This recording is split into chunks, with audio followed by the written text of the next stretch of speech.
अस्सलाम वालेकुम दोस्तों, आपने कोई और वीडियो शेयर करनी है या नहीं, इस वीडियो को शेयर कीजिए क्योंकि इसका ताल्लुक़ मेरे गरीब पाकिस्तानियों से है। ये जो आप इतने बड़े बड़े ट्रेलर और कंटेनर देख रहे हैं, ये है अफ़गानिस्तान का इलाका तुरखम बॉर्डर से पीछे 300-350 कंटेनर खड़े हैं इस इंतज़ार में कि बॉर्डर फुल खुलेगा तो हम पाकिस्तान की तरफ जाएंगे। लेकिन हमारी गलत पॉलिसियों से बॉर्डर के मसाइल है जिसकी वजह से थोड़े थोड़े होकर गाड़ियाँ निकल रही है। और इस वक्त ये जो आप गाड़ियाँ देख रहे हैं मुकम्मल पानी पानी है, उस तरफ पानी पानी है, फिर बॉर्डर क्रॉसिंग होगी, इसकी चेकअप होगी, पाकिस्तान की तरफ आएंगे तो ये मज़ीद तबाह बर्बाद हो जाएंगे।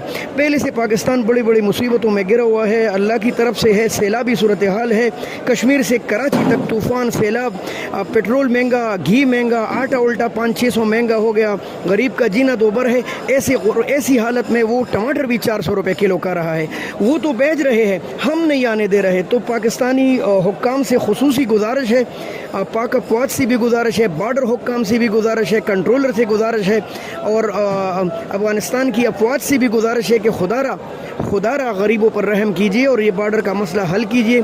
मैं बतौर एक छोटा सा सब्ज़ी मंडी वाला हूँ और मैं खुसूसी गुजारिश करता हूँ अपने आला हुक्काम पाकिस्तानियों से और अफ़गानिस्तान से कि भाई बॉर्डर खोल दीजिए, गरीबों का जीना दोबर है। गंदे टमाटर 400-400 रुपये किलो बिक रहे हैं, बिल्कुल पानी वाले, बीमार है सारे ये टमाटर और लोगों को बीमार कर रहे हैं, जरासीम फैलने का ख़तरा है। पूरी मंडी गंदे टमाटरों से भरी हुई है और पाकिस्तान के अपने टमाटर बहुत कम है, अभी आवाम तक पूरे नहीं है, 25 करोड़ आवाम तक ये टमाटर पूरे नहीं होंगे। लिहाजा बॉर्डर खोल दीजिए, दोबारा इल्तिजा करता हूँ बॉर्डर खोल दीजिए प्लीज़ प्लीज़।